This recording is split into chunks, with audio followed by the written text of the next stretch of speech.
en la ciudad de Babilonia, entre los muros dorados del palacio del rey Darío, vivía un hombre sabio y justo, llamado Daniel. Era conocido entre todos los gobernadores y consejeros del reino por su inteligencia, su humildad y sobre todo, por su fe inquebrantable en Dios. El rey lo había puesto como uno de los 3 supervisores principales del imperio, y debido a su buen juicio y su corazón recto, pronto pensó en ponerlo sobre todo el reino. Esto causó envidia en muchos hombres corruptos y orgullosos que no soportaban ver a un extranjero como Daniel tan cerca del trono, así que comenzaron a buscar alguna falta en él. Lo espiaron, lo vigilaron día y noche, pero no encontraron en él ninguna falla, ninguna corrupción. Entonces idearon un plan más astuto. Sabían que la única manera de atraparlo era con algo relacionado a su...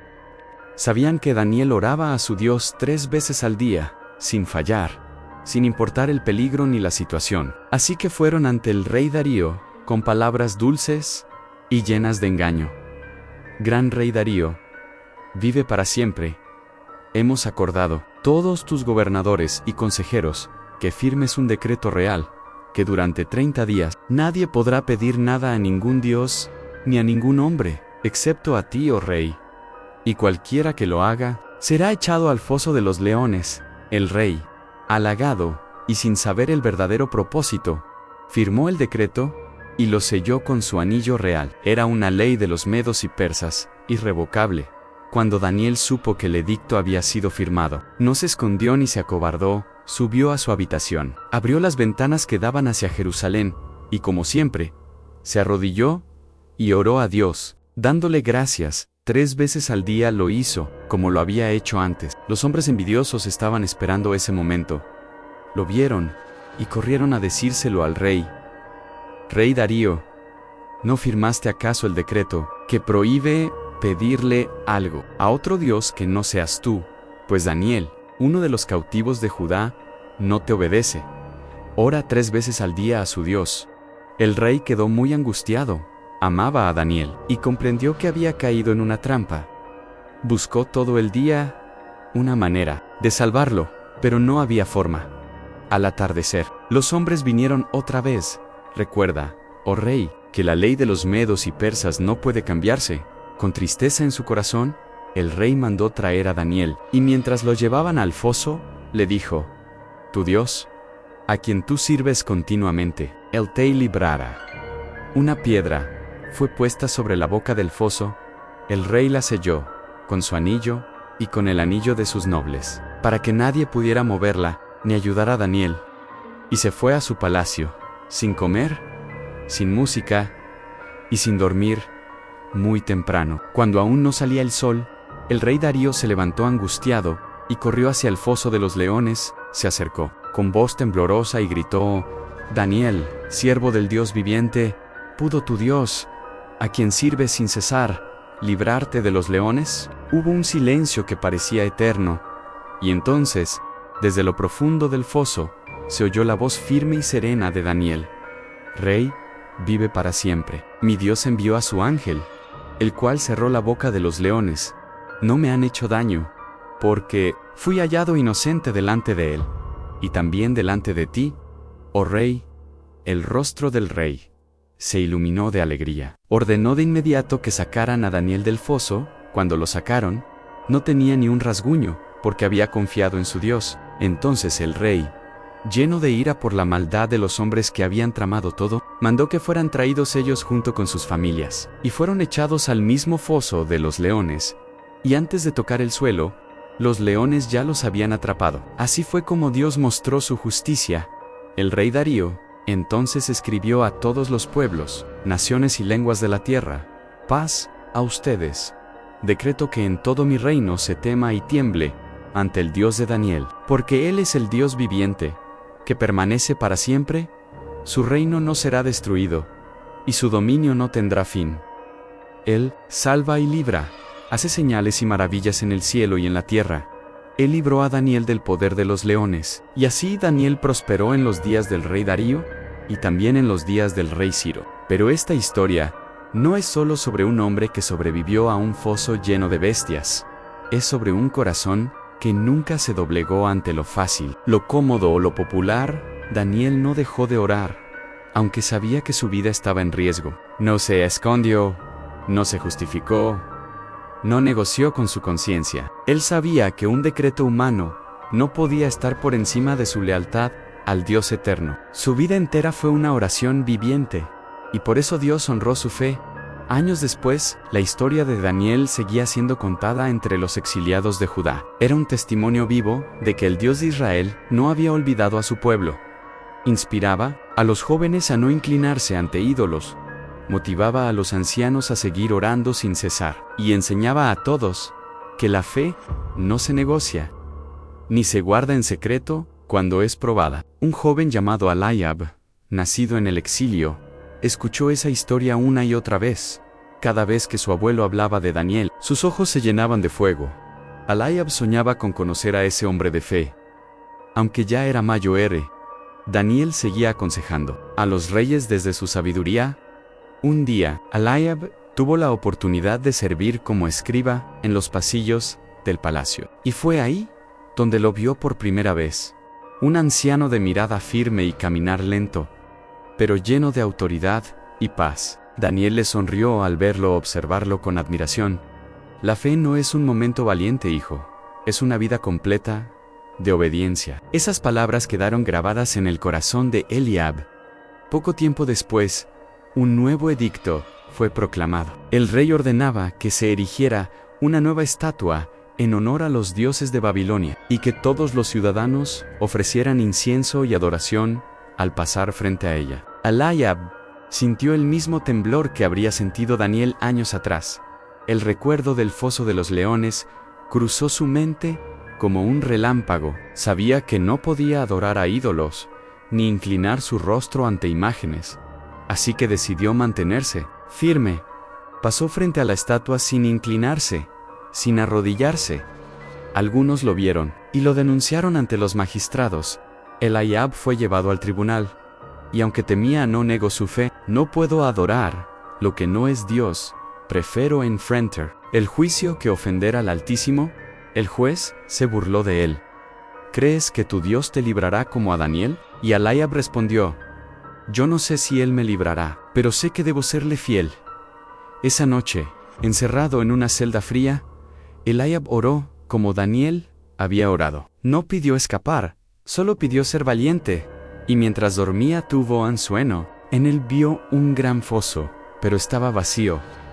Una luz bajaba del cielo, y una voz decía: no todos los leones tienen garras, algunos rugen con miedo, otros con mentira, pero yo soy el Dios que calla todas las voces que se levantan contra los Qumi. Amén. Cuando Eliab despertó, lo llamaron para escuchar el nuevo dictamen. La estatua había sido destruida por una tormenta durante la noche. Los jueces lo dejaron libre, y muchos comenzaron a preguntar por el Dios que él servía. Pasaron los años, y Eliab llegó a ser maestro entre su pueblo, no porque buscara grandeza, sino porque su ejemplo hablaba más que 1000 palabras. Contaba a los niños cómo Dios había salvado a Daniel, y cómo también había estado con él cuando decidió mantenerse firme. Decía que la verdadera fe no siempre ve milagros, pero sí tiene la certeza de que Dios está presente. Incluso en el silencio, los ancianos lo respetaban, los jóvenes lo seguían, y hasta algunos babilonios comenzaron a escuchar sobre ese Dios que no tenía estatua ni templo visible, pero que vivía en los corazones de los que le eran fieles. Una noche, mientras Eliab oraba mirando a las estrellas, sintió una paz profunda envolverlo. Recordó las palabras de Daniel: la fe no es un momento valiente, es una vida entera de obediencia, y comprendió que el legado de Daniel no era solo haber salido del foso de los leones, sino haber enseñado a otros a confiar aunque el foso esté delante, aunque los rugidos sean fuertes, aunque el mundo te diga que te rindas. Eliab vivió muchos años más, y cuando partió de este mundo, lo hizo tranquilo, sabiendo que su historia no era tan famosa como la de Daniel, pero que su vida había sido una llama más en la gran luz de los fieles que aman a Dios.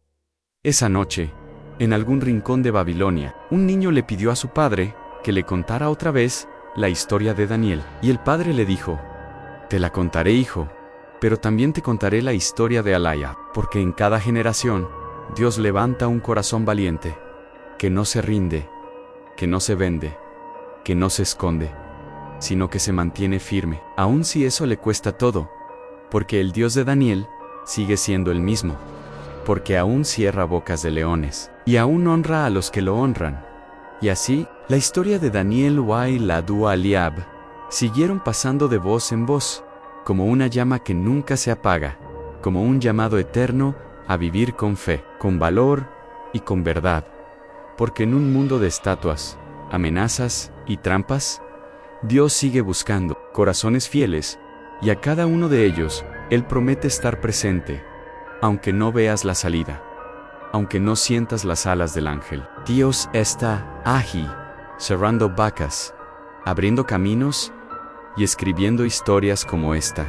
Elías se levantó lentamente de su cama, sintiendo como cada movimiento era guiado por algo que no era él, como si su cuerpo se moviera por memoria, no por voluntad. Miró la llave negra, seguía allí, pero ahora parecía más vieja, más desgastada, como si hubiese viajado por incontables dimensiones y hubiera absorbido parte del dolor de cada una. Sabía que no podía simplemente ignorarla, que hacerlo solo postergaría lo inevitable, así que la tomó con cuidado, la sostuvo frente a sus ojos, y sus pupilas reflejaron una imagen que no estaba en su habitación, una figura encapuchada, observándolo desde otra dimensión. Y al parpadear, la figura ya no estaba allí, pero Elías sintió una presencia en su espalda, algo invisible que respiraba al ritmo de su miedo. Comenzó a escribir, con manos temblorosas, en un cuaderno viejo, tratando de dejar constancia de todo lo que había vivido. No sabía si era real, si alguna vez lo fue, pero necesitaba aferrarse a algo, a cualquier cosa que lo mantuviera cuerdo. Mientras lo hacía, las paredes de su departamento comenzaron a vibrar, como si fueran piel viva, como si el lugar mismo estuviera respirando con él. Entonces, lo escuchó de nuevo, el zumbido, más fuerte que nunca, ahora acompañado de voces de niños, de ancianos, de bestias, todos diciendo su nombre al unísono, como si el multiverso lo estuviera llamando de vuelta, como si fuera un error que debía corregirse, un parásito que debía ser devuelto al ciclo. Elías gritó, arrojó la llave por la ventana, pero esta no cayó, simplemente flotó en el aire, girando lentamente, y luego desapareció. Al instante, la puerta negra apareció en la pared frente a él, sin marco, sin aviso, solo la puerta, palpitando como si estuviera viva, como si sintiera hambre. Esta vez, no corrió, no gritó, no lloró, simplemente se acercó, y al posar su mano sobre la superficie de la puerta, esta se volvió líquida. Lo absorbió como si fuera un recuerdo sumergido en el olvido. Al otro lado, no había dolor, ni fuego, ni frío, solo silencio, un silencio absoluto, eterno, insoportable. Allí estaba él, frente a una multitud infinita de versiones de sí mismo, todos quietos, todos mirándolo con ojos vacíos. Comprendió que cada uno había hecho lo mismo, cruzado la puerta, intentando romper el ciclo. Todos habían fallado. Y ahora, formaban parte de algo más grande, algo que ni siquiera podían nombrar. Un ser gigantesco, sin forma definida, flotaba en el centro. Era la conciencia del multiverso. Y Elías ahora era parte de ella, un pensamiento más, una chispa atrapada en una red infinita de mundos rotos. Y mientras se disolvía en la masa de ecos y recuerdos, lo último que pensó fue que alguien más encontraría la carta. Alguien más soñaría con la puerta. Alguien más tomaría la llave creyendo que podía escapar. Y entonces, en otro mundo, una versión diferente de Elías despertó con un sobresalto, sudando, respirando con dificultad, con el sonido de un zumbido lejano en su cabeza. Sin saber por qué, sintió que debía mirar hacia la ventana. Y allí, sobre su escritorio, descansaba una llave negra.